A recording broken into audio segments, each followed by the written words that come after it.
what separates man from machine is that machines cannot think for themselves. Also, they are made of metal. Hi everyone, welcome to Priority Holder, and today we'll be playing Blue-White Prison Affinity in the Timeless format. So our Affinity piece is Simulacrum Synthesizer, which enters, scries 2, and then when another artifact with mana value 3 or greater enters, it makes a Karnstruct.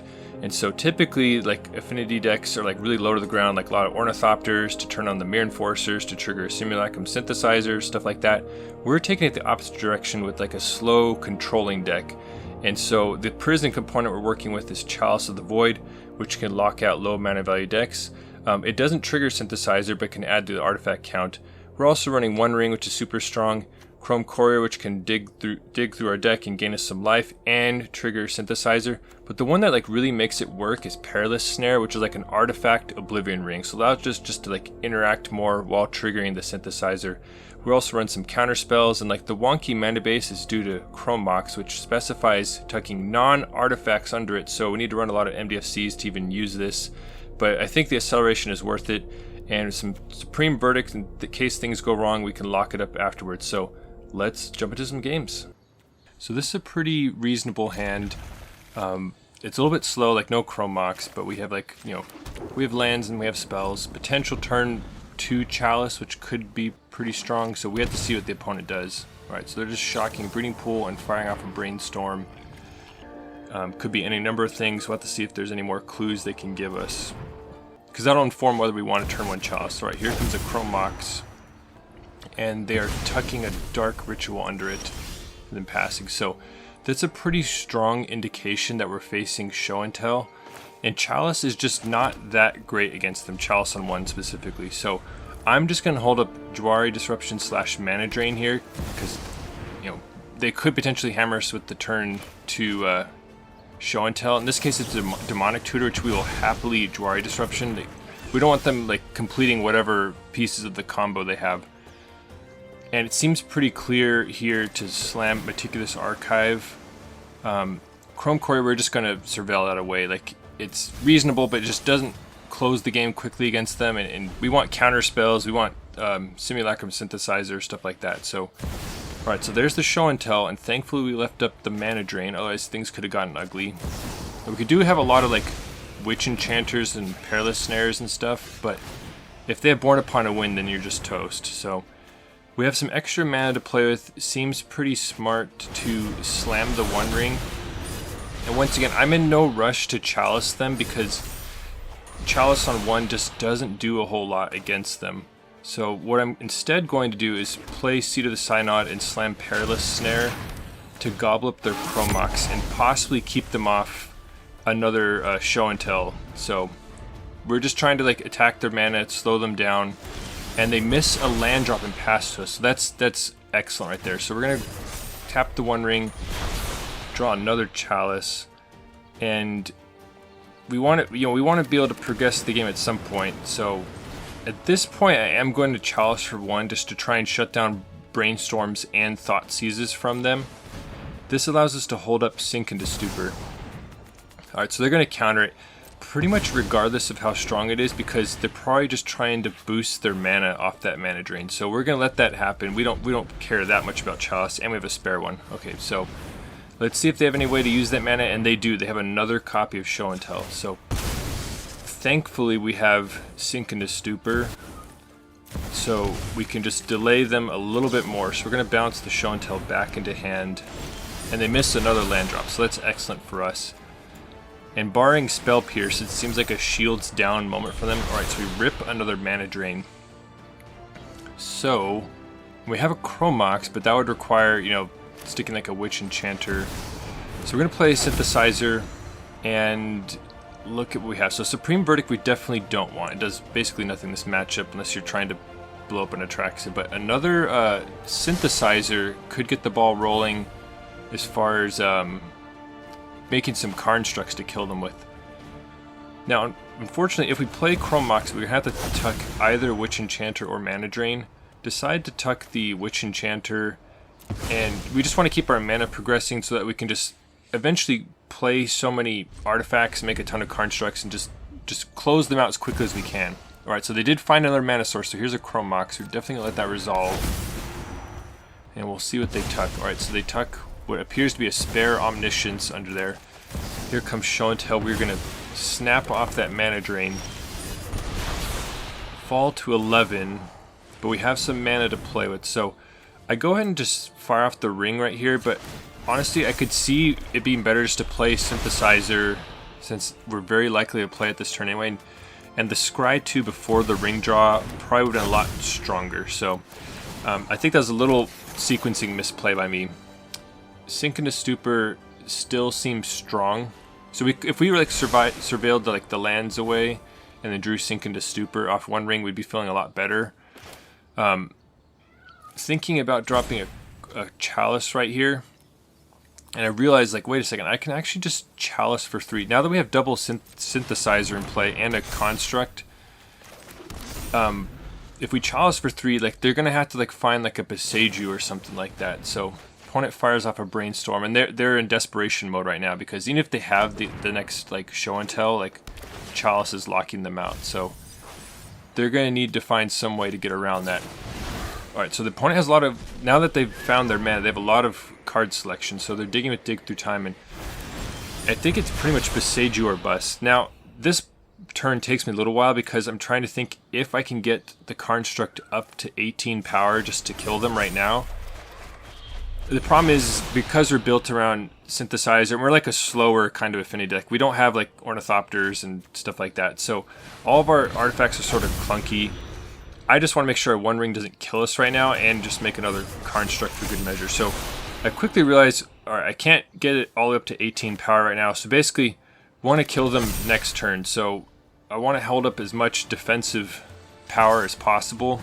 So you're going to crash in with our Karnstruct, get some speed for good measure, and just hold up our mana drain / Sink into Stupor right here. So we have to discard a couple cards, just going to pitch some things, hold up our interaction, and feeling pretty good at this point. So opponent shocks into land, fires off another Show and Tell, but Chalice gets them, and we move on to the next game. So I love when you land a Chalice with like a really huge X value, like Chalice X equals 3 against Show and Tell. That's just good, clean living right there. Alright, so here's Dragon's Rage Channeler into Mishra's Bauble. So the opponent, powerful turn 1 start. This appears, I mean, like, Blue-Red Temple's been around for a while, but this could be like a Corey Steelcutter deck. And as the opponent's figuring out their baubles, go ahead and flip Granite Witness, trigger the like button if you like seeing prison decks. So, they draw their card. What do we play? It seems pretty clear, just Jwari Disruption and wait to see what we can do next turn. Chalice, we can already tell Chalice is going to be exceptional in this matchup, so we have to see what the opponent has. Alright, so they've already filtered and drawn a bunch of cards. Alright, so they're dashing in a Ragavan. We have no defense for that, so the good thing is that we have basically nothing useful for them to get off the Ragavan. It does suck that they get a treasure, but we don't care that much, especially that we're going to like just hammer a Chalice right now. So we do have a very painful mana base to enable Chrome Moxes in this heavy artifact deck, but it seems like Chalice would be basically lights out for this person. Let's see if they have like a 1 mana spell. Okay, so they're going to fire up a Brainstorm in desperation right now. Getting it under the Chalice before it locks out the Brainstorm. So they tuck some cards back on top, and we're gonna see if they can do anything about it. So they attempt to dash Ragavan. I think a lot of people forget that it gets got by Chalice because they see the 2 mana dash and they try to just send it right through, but it gets, you know, it's still a 1 mana spell. So as we trying to figure out what to do, the opponent just packs in. So it's funny, like, contrasting those games. We had like the grindy games against Show and Tell, and then like the super quick concession against aggro. So I just love Chalice. Like, locking out the low to the ground decks, like Loris decks, is just super fun. Especially when you compare it with like other sort of control elements. It's just really awesome. So no information from what the opponent's doing. I'm just going to play Chrome Mox right now, just in case they have hand disruption. Want to get as many mana sources out there as possible. There was no way we could like really hold up anything profitable, so opponent's going to crack their fetch, shock it in, and they're going to Thoughtseize us. And them taking Razorgrass Ambush would be sort of annoying because that's like a mana source for us. But they end up taking Synthesizer, and we draw another MDFC. So, question is what to play. So we have a lot of double blue spells, but Supreme Verdict in particular needs double white. So I decided to play the white source just to make sure Supreme Verdict is going to be online pretty soon. So, you know, and the opponent just rips another Thoughtseize. So let's see what they take from us. And they take the Supreme Verdict. But that is an insanely clutch draw, a Simulacrum Synthesizer. We're going to get the Scry. Doesn't seem like we need the land at this point, and considering they just made us get rid of a Supreme Verdict, it seems like a good idea to keep another one on top. Like, if they thought it was that important to get rid of, we should prioritize getting another one, another copy of it. So, feeling really good with Perilous Snare at the ready to like make a Karnstruct, and then Supreme Verdict to like just clean things up if it gets nasty. So opponent didn't play anything. This could just be an Orcish Bowmasters. I mean, they're a black deck, so they could easily be just holding that up. So they're going to fetch Shock, and it is indeed Orcish Bowmasters. So they're going to ding us. We are not super bothered by Orcish Bowmasters. We just have a lot of answers to it. Like, it does punish our one rings, but we have a lot of ways to deal with it. So, alright, there's the Dragon's Rage channel. Would love to see them play another creature just so we can like just get a really clean sweep off the Supreme Verdict right now. So the opponent is just going to fetch and surveil. Would have loved them see them run something else out into the Supreme Verdict. I'm going to fire off the Wrath right now just so we're not wrathing away our own Karnstructs. You know. Alright, so the opponent's going to bolt us in response to get their surveil off the Channeler. They like what they see on top, so we're going to wrath those away, feeling pretty decent because anything else they play right now, we're just going to hit them with like our Oblivion Rings and start making Karnstructs. That one is actually pretty annoying because it has Ward, discard a card, and so if we want to use a Perilous Snare, we have to pitch something. Alright, so you're going to get rid of the Synthesizer. So, I'm not certain this is the right player here. So I end up using Perilous Snare. I felt like just trying to get the game over with and making a Karnstruct. Another option, because we have to discard to the ward, you know. So another option would just be to Supreme Verdict their creature, and then make Karnstructs later on. That way we're not like getting rid of unnecessary cards. Now the opponent fires off a Dismember, so was not expecting to see that, but now we're sort of running out of action, but we still have an answer to the Dragon's Rage Channeler. So we're going to be able to Perilous Snare down the Channeler and make a new Karnstruct. And feeling pretty good about that. Going to play out the mana sources because we have just a lot of sort of clunky spells. And like if we rip a One Ring, we won't have enough mana for like holding up mana drain and stuff like that. Right, so opponent plays a Dark Confidant and just passes. Alright, Witch Enchanter is not amazing, but it's at least like a threat. So, I'm going to crash in, and the opponent is pretty compelled to block right here. Alright, so we're going to block with the Dark Confidant. Just going to run out Witch Enchanter. They're probably not likely to have any targets for it anyway, based on what we've seen. And just introduces another threat to the board. But the opponent has the Bolt to finish off the Karnstruct, so the opponent is playing some just excellent defense against what we're doing. And there's a Dragon's Rage Channeler, which is going to stop at least this attack. Alright, so all the cards are on the table right now. We cannot attack this turn. And the opponent's going to be forced to attack, but we have to see if they have any follow-up. And they play a Death Shadow. All of a sudden it's looking not great for us, but that was like an incredible draw right here. And you can see right now the strength of Chrome Courier, because it's going to, you know, have a chump blocker potentially for the Death Shadow, trigger Synthesizer, and draw us a card, potentially gaining us some life in the process. So I'm going to grab the Spring-Loaded Sawblades, which is like a nifty little card in here. It doesn't trigger Synthesizer, but it's a little bit earlier interaction for creatures. Not only that, but it's like an extra win condition, because you can transform it into a vehicle that can like auto crew. So, going to go ahead and take down the Dragon's Rage Channeler right here. And the opponent has a pair of Death Shadows, and we draw a Supreme Verdict. So I'm trying to think, like, it's very tempting just to fire it off because we have that vehicle in reserve.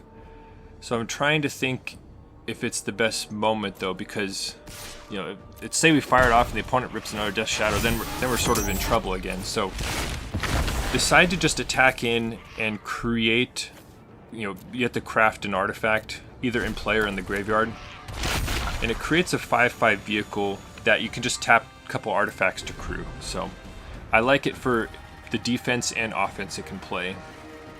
Only playing 2 copies, maybe we need more of it though. So opponent passes with the card in hand, and trying to think, I'm checking, like, you know, the Perilous Snares, once you hit max speed, can start dumping counters on stuff, so those can be pretty potent in certain matchups. Going to chip in with the Chrome Courier and then raft the board. The reason is I want to make it so our vehicle can just crash in with 1 attack and finish them off, and I feel more strongly about our ability to rebuild than theirs, so that's why I'm firing off the Wrath right here.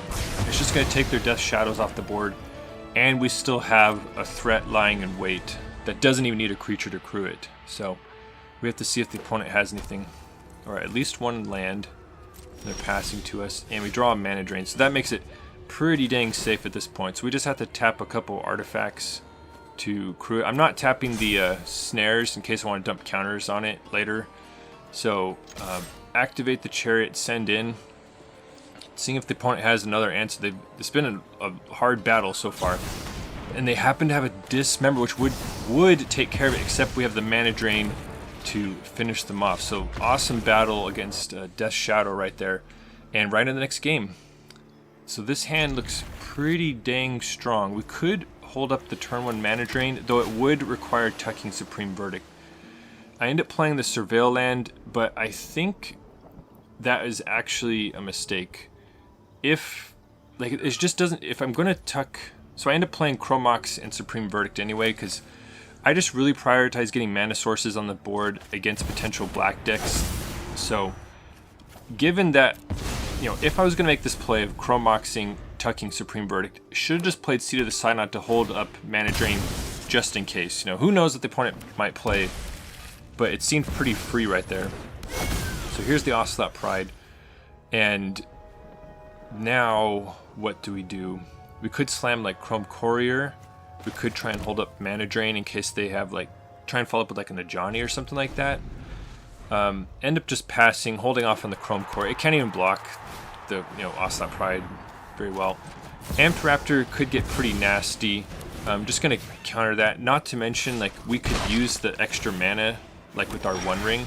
So here comes the mana drain mana, and going to slam a One Ring right here. Let's see what we can find. Now the opponent is getting to start, like, creating their cat army with the Ocelot Pride. You usually have an option, you know, if we don't have the ability to use the mana, it's way safer to play a land typically. So you could see me thinking about Chrome Moxing in the sink into Stupor to at least, like, okay, yeah. So I guess this is the rationale, is that we can take down their Ocelot Pride right now. The reason, so playing out Chrome Moxes is risky because they can hit them with static snares, you know. But I really wanted to get rid of the Ocelot Pride before a Guide of Souls came down and let them make cats despite our ring protection. So that was what was going on right there. Now the opponent must be, like, choked on white mana or something, or holding up, like, Yaban Discharge or something like that. We're going to draw off the ring and just slam a Chalice for 1. Against energy, like, Chalice for 2 is also pretty potent, but you want it on 1 to start with to stop all their static snares. That's, like, the main thing. And it stops Guide of Souls, Ocelot Pride, stuff like that. So we're going to Chalice for 1 to start with. And we could, it's tough to say, like, should we play the MDFC or hold up the Razorgrass Ambush? Because Guide of Souls is capable of, like, soloing us through, like, a Chalice on 1. But yeah, that turns out to be enough. So the opponent packs it in. We're in the next game. And this hand is pretty reasonable. My opponent's going to Shock and Thoughtseize, which is super annoying because now they're they're gonna just snatch our Chalice from us. So we're just gonna play the Surveil land, and it's hard to say what the opponent's on yet. Like, if this is Omniscience we're playing against, then... Well, we already have a Witch Enchanter in hand, so it doesn't seem like it's very useful either way. So we're going to bin it and try and gain some more information. Alright, so opponent just shocks into land and passes. And... So the thing is, the Jwari Disruption is face up. Like, we can, like, force them to play around it by holding up mana, but considering how painful our other lands are, and that we already have our Soul Surveil land, I think just playing the Jwari Disruption as a land right there just makes sense. Like, and so the opponent is just playing their land and passing. We're just going to grab a shock land here.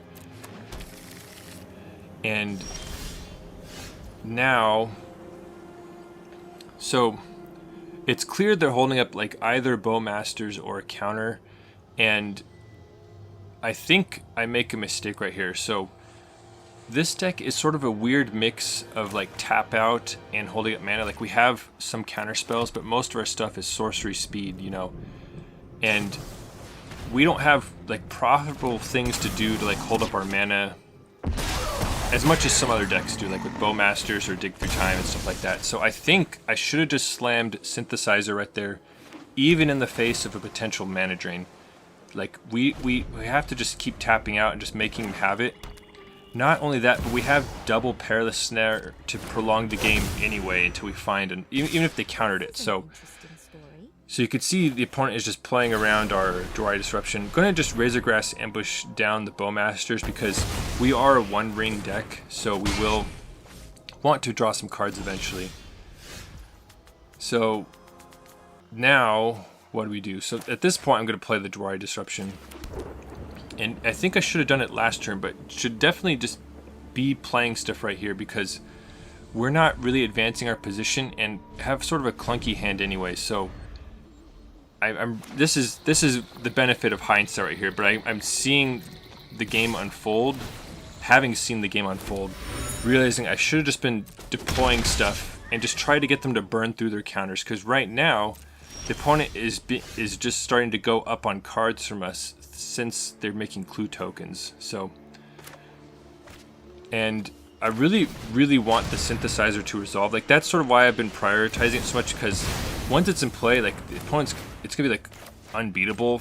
So that's why I was so cautious, but I think I played it too cautious, letting them just start generating cards. And now you can see where things are going really bad. Now they can Mystic Sanctuary back the mana drain, and they can crack the clue to put it back in their hand. Not to mention, they're just slowly chipping away at our life total. So we'll have to see how well they can use this mana.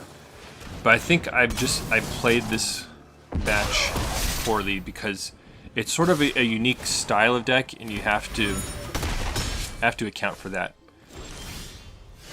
And I think that play style of just holding up mana and waiting is good for certain matchups, is definitely not this one right here. So I need to chew through their mana drain at some point, so I'm putting a Perilous Snare in the stack, and they're going to mana drain it right there.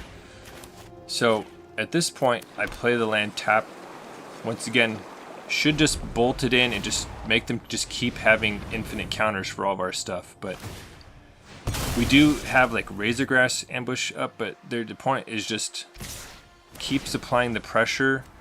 So now here's the question: do we hit Bowmasters or Tamiyo? So Tamiyo is the biggest threat currently. Bowmasters could be a problem later on. What I was mainly worried about is them just firing off a Brainstorm response to like fizzle our removal spell. So that's why I went for the Bowmasters there. But it turns out, at least this deck's, one of their means of flipping Tamiyo is with Treasure Cruise. So things just keep getting increasingly bad for us. And you can see how, had we like just tied up their mana and forced them to use their resources earlier on, like might have been able to eventually land like a useful Perilous Snare that just really slowed them down and bought us time. So playing Synthesizer here, but it's almost like too little too late. Like neither of those cards do anything, and I think this is a good play by the opponent. Like I think some people would be like sort of like trigger happy and like counter the synthesizer, but the opponent sort of knows that they can just be patient, so they're going to counter anything that can trigger the synthesizer, especially since they know we have like O-rings and stuff like that. Turns out that it's even more covered than that, since they can bounce it back with Brazen Borrower. So, and the frustrating thing about this game the whole time, like the opponent, you know, has mana drains, has Flare of Denials, has all this stuff. Thing is, we have 4 Supreme Verdicts, so if we ripped any of those in the mid game, we could have just annihilated their board and bought ourselves tons of time. We could have cut through all their counters and stuff. So, did not find one yet, and basically have to counter the Brazen Borrower here, so we don't just basically immediately die to their attackers.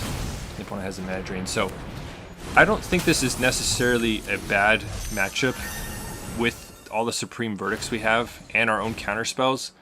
I think I just played it a little poorly, let the opponent just start snowballing, and I'm still not conceding here because a Supreme Verdict could potentially get us into it. Like, the thing is, like, Tamiyo's pretty tough, but yeah, we do not find the Supreme Verdict, pack it in, and move on to the next game. This hand is definitely slow. Like, we could be insanely punished depending on who we're playing against, like what kind of deck. Definite priority pass right there from the opponent. So it could be a Once Upon a Time, could be a Solitude or a Subtlety. At this point, they could crack their fetch, or they're just leaving it. Alright, now they choose to crack the fetch. And they go ahead and fire off a Cleansing Wildfire, which I'm going to counter because this is an exceptionally greedy mana base. We don't have any basics in here. Not to mention it gets us some mana right here. So I think I should have just slammed a One Ring right here. I instead play Synthesizer. I'm like, oh, I'll just play the One Ring later on, you know. But it's just, anyway, the One Ring just helps you just keep the cards flowing, keep hitting land drops and all that. It is pretty nifty that we can like hold up mana drain, and I'm a little spooked having seen basically all their Cleansing Wildfires are like supercharged Stone Rains against us. So the opponent ends up passing. They have their own artifact indestructible lands in case they want to Cleansing Wildfire their own stuff and turn it into like a super growth spiral. So that I think is a big mistake. So I should have just slammed a One Ring right there and then started riding the value at that point in time. But once again, I think I got too caught up in like holding up mana. Maybe I was too spooked from like the land destruction, but the opponent is just passing. And play a Chrome Courier right here. I think I should just, once again, just slam One Ring and bolt in like the Sink into Stupor. It could still hold up mana drain, you know. No choice right here for Chrome Courier. They're both Supreme Verdicts. So now that's face up.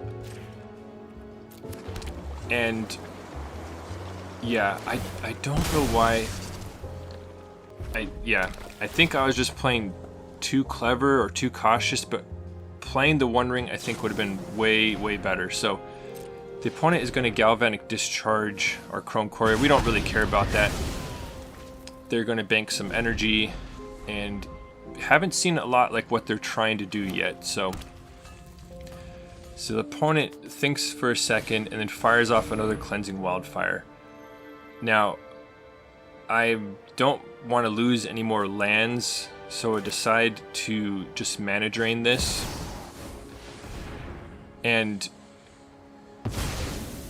anyway, the opponent turns out to have sculpted this scenario perfectly for themselves. So they've made it so that our shields are down, so that they can really hit us with the hammer right here. They're going to Wrath of the Skies, which is particularly potent against us because we're running artifact lands. So that is just like a massive blowout right there. They kill our Karnstruct, they kill our Synthesizer, they kill a couple lands. So the opponent played that super well. The thing is, it was sort of inescapable for us at that point. Like, we could have tried to float a blue mana, they could have just passed their second main, you know, so we were sort of screwed there no matter what. Did find some more lands, but now have just fallen way behind, and there's another Cleansing Wildfire that we can't do anything about. So that's just going to chew up one of our lands. I hit take action, but you can see there are no basics for us to get. And we also don't have enough mana, white mana, for the Supreme Verdict. So here comes a White Orchid Phantom hunting our basics. And so, as bad as this looks right now, I don't think this is actually the worst matchup ever. Because we still have like chalices. Like if we can ever slam one, they can be pretty good against them. Now the thing is, Wrath of the Skies is ridiculously strong against us. So once you know that, then you got to hold up mana drains for that. But because we have Chrome Moxes and stuff, like we can still like sort of power through the land destruction to some extent. I'm going to Chalice for 1 here, but there's a strong argument for Chalicing X equals 2 to stop future White Orchids, future Cleansing Wildfires. It does shut down our mana drains and stuff. Now this, I don't know what I was thinking. I don't know why I let that resolve. I think I was holding it for more land destruction, but countering the One Ring there would have given us such an infusion of mana and just stopped them from getting all that card flow. So that I don't know what I was doing there. I guess this is what I was thinking, is that I can just take care of it with Perilous Snare later on and keep holding up mana drain. I guess that was the rationale, but yeah, I don't know. Anyway, here we are, moving on. Now this is a funny interaction right here. They crack the fetch at the end of our turn, which triggers our speed. So we have no creatures in play, but eventually once we get speed 4, we can start putting counters on stuff with Perilous Snare. Alright, so the opponent has found a Flage, which is really bad news because that's going to just really increase the clock on us.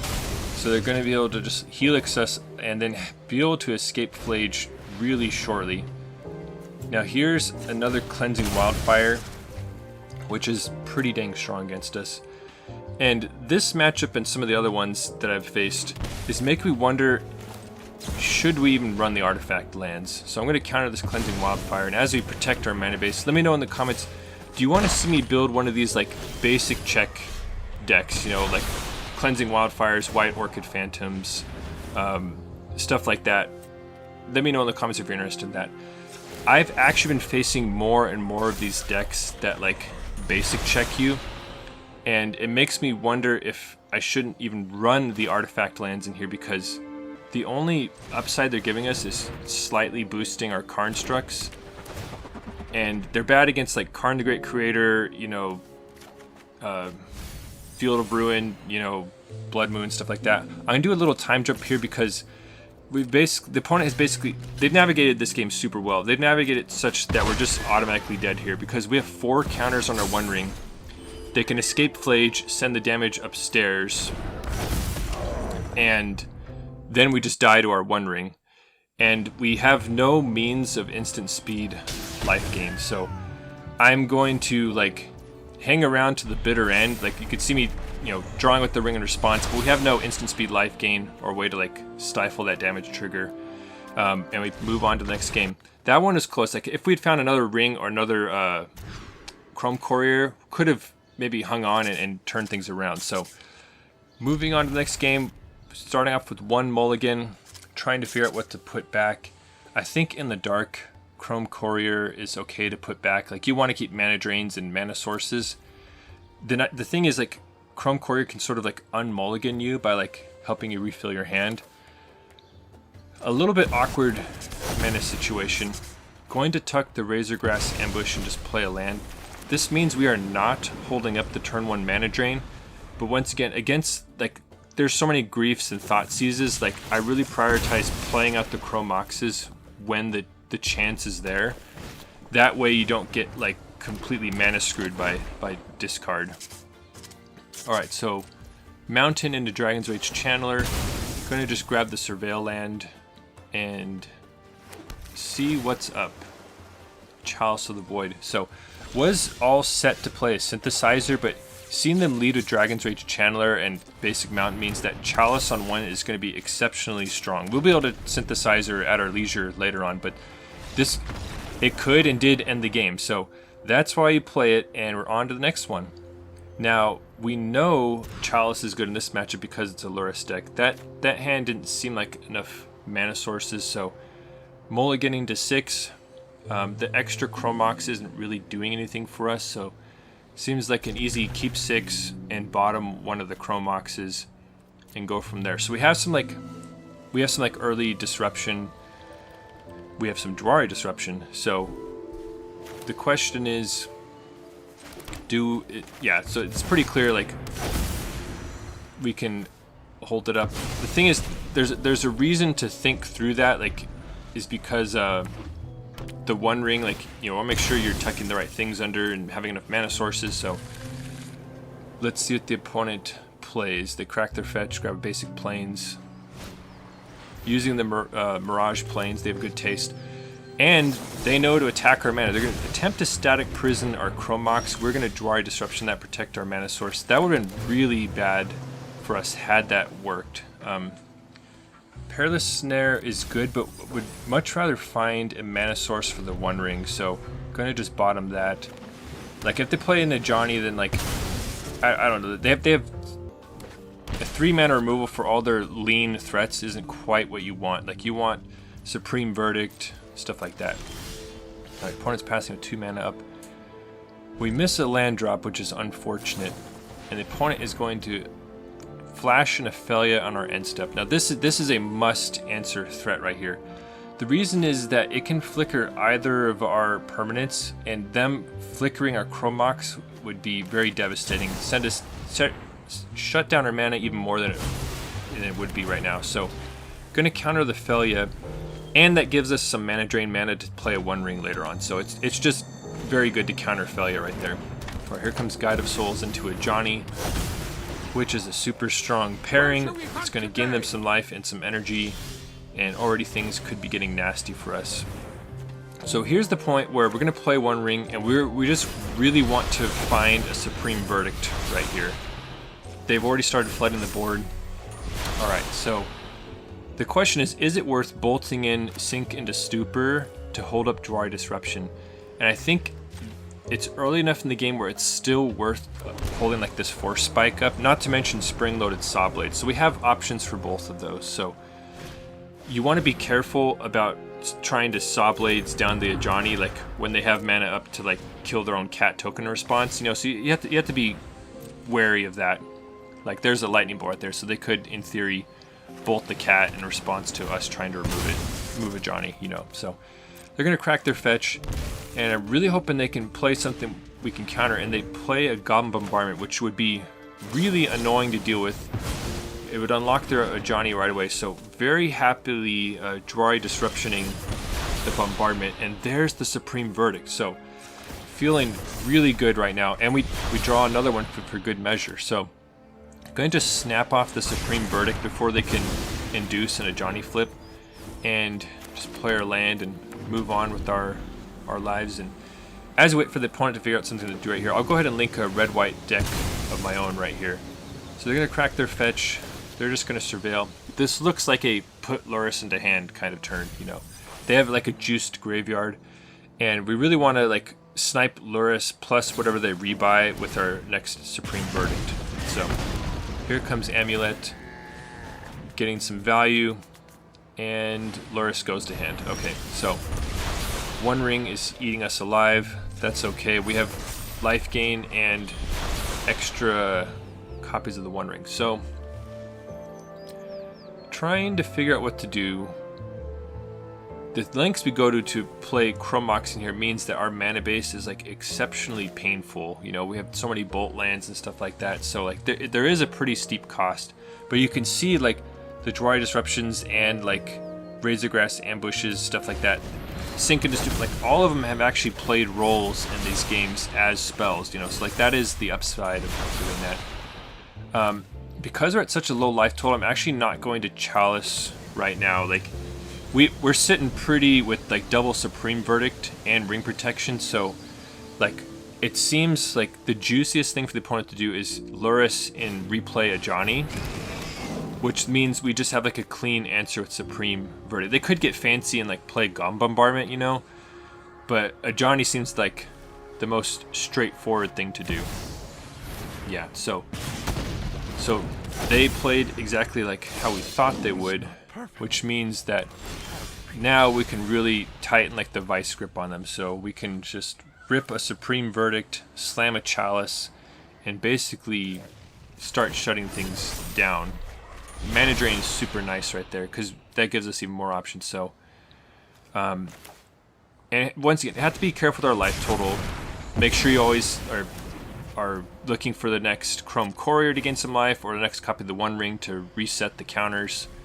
Trying to decide if it's worth holding up Mana Drain or slamming Chalice right here. And considering like an Amped Raptor into a Johnny could be sort of annoying, I'm just going to hold up Mana Drain. And here's an Amped Raptor, so I'm going to just counter that and see what the opponent's follow-up is. Alright, so they're going to shock the land and activate Monumental Henge. You can't imagine they have a ton of hits for that, and they do end up missing on that activation right there. So we're going to crack our fetch. Only one target left, so grab that. Fall to 6, but there's a Chrome Courier right on time, so that's going to allow us to recoup some life. And almost played the Courier first, but might as well make some Karnstructs while we're at it. So we're going to play Synthesizer, and it's good to play that before the ring activation most of the time, so you can see, like, draw what you need to.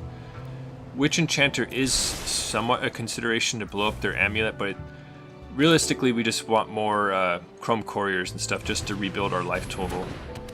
So we're hoping that there is an artifact on top here. Alright, and there's another Chrome Courier, so we're going to be able to start chaining them. We're making our Karnstructs, and now you could slam a Chalice for one to try and lock things up, but just making another Karnstruct could be pretty good, and yeah, that's it. So that was a satisfying little run of games with this new deck, and I like this strategy. I think there's some fun things going on, and we had some very satisfying wins, and it's definitely not unbeatable. You saw us take some L's at some points, but I think there's some cool things it has going on for it. Really love, so the thing that makes it all work is Perilous Snare. Like, I don't think this could have really worked without it, and just having this interaction that triggers Synthesizer is like important, and keep an eye out for more like things like this in the future. It seems like they're giving this more to artifacts these days, especially one that can like cost reduce down but still trigger Synthesizer would be like excellent. Some other ones that sort of fit in that same vein are Unidentified Hover Ship and Assimilation Aegis, but both of them are just like worse versions of Snare. One thing to pay attention to is in the new Final Fantasy set, there's a card called White Auracite, which would, you know, it's like a Perilous Snare, but it costs one more mana, but rebates you one on the other end. So it might be worth 1 or 2 copies once that set hits. And you could move off the Chalices if you wanted to go into like Esper Sentinels and Vexing Baubles, but I really like the Chalices. Baleful Strix would be awesome. It doesn't trigger Synthesizer, but it's good defensive piece, but I think it stretches the colors a little bit too tight. Maybe I'll make this card work one day in a certain deck. And the other one I wanted to point out is Unstable Glyph Bridge. This is like an artifact-themed Wrath, but I think it's just so much worse than Supreme Verdict. It's worth giving up that little bit of synergy. And I think Seed of the Synod is worth moving off of. I don't know, I'm torn because it does like help your Karnstructs, but just getting got by Karn the Great Creator or Wrath of the Skies is just so tough. So maybe some basics and some more fetches in that place would be better, but I really like what's going on in this deck. Thanks for watching the video. I hope you enjoyed it. And if you want to see even more nonsense, please consider subscribing. And if you're already subscribed, thank you for your support. Your engagement with the channel helps me know what the people want. Thank you.